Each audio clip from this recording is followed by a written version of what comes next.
Hi friends, നമുക്കിന്നേ ഒരു ചിക്കൻ്റെ അൽഫാം ഉണ്ടാക്കിയാലോ? നോക്കാം. അതിനായിട്ട് ഒരു മിക്സിയുടെ ജാറിലോട്ട് ഞാൻ ഒരു തക്കാളിക്ക, ഒരു 2-3 പച്ചമുളക്, ഒരു കഷ്ണം ഇഞ്ചി വൃത്തിയാക്കിയത്, കുറച്ച് വെളുത്തുള്ളി വൃത്തിയാക്കിയത്, ഒരു ഇച്ചിരി മല്ലിയില ഇത്രയും ഇട്ടിട്ടുണ്ട്. അതിലേക്ക് ആവശ്യത്തിനുള്ള ഉപ്പും ഒരു 1-1.5 സ്പൂൺ മുളക് പൊടിയും കുറച്ച് കുരുമുളക് പൊടിയും, പച്ചമുളക് ഇട്ടിട്ടുള്ളത് കൊണ്ട് കുറച്ച് മാത്രമേ ഇട്ടിട്ടുള്ളൂ, പിന്നെ ഗരം മസാലയും പെരിഞ്ജീരകവും പിന്നെ കുറച്ച് മഞ്ഞൾപ്പൊടിയും ഇട്ടിട്ട് അതിലേക്ക് പുളിക്ക് ആവശ്യമായിട്ടുള്ള തൈര് ഒഴിച്ചു, അരച്ചെടുക്കാൻ പാകത്തിനുള്ള വെളിച്ചെണ്ണയും ഒഴിച്ചിട്ട് നന്നായിട്ടൊന്ന് അരച്ചെടുത്തിട്ട് വരാം. എന്നിട്ട് അത് വൃത്തിയാക്കി നന്നായി വരഞ്ഞു വെച്ചിരിക്കുന്ന ചിക്കനിലേക്ക് തേച്ച് പിടിപ്പിച്ച് ഒരു അരമണിക്കൂർ ഫ്രിഡ്ജിൽ റെസ്റ്റ് ചെയ്യാൻ വെക്കാം. ഞാനത് ചെയ്യുമ്പോഴത്തേക്ക് നിങ്ങളെല്ലാവരും എൻ്റെ ചാനലൊന്ന് സബ്സ്ക്രൈബ് ചെയ്തോ കേട്ടോ.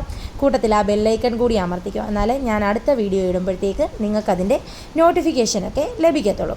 അങ്ങനെ റെസ്റ്റ് ചെയ്ത ശേഷം ചിക്കൻ വീണ്ടും എടുത്തിട്ടുണ്ട്. ഇനി എയർ ഫ്രയറിലാണ് ചെയ്യുന്നത്. അപ്പോൾ അതിലോട്ടൊരു ബട്ടർ പേപ്പർ ഇട്ടിട്ട് അതിലേക്ക് നമ്മുടെ ചിക്കൻ ഇറക്കി വെച്ചിട്ട് 200 ഡിഗ്രിയിൽ ഒരു 50 മിനിറ്റ് സെറ്റ് ചെയ്ത്, അപ്പോൾ 25 മിനിറ്റ് ആയപ്പോൾ തുറന്ന് നോക്കിയിട്ട് അതൊന്ന് ഞാൻ തിരിച്ചിട്ട് കൊടുത്തിട്ടുണ്ട്.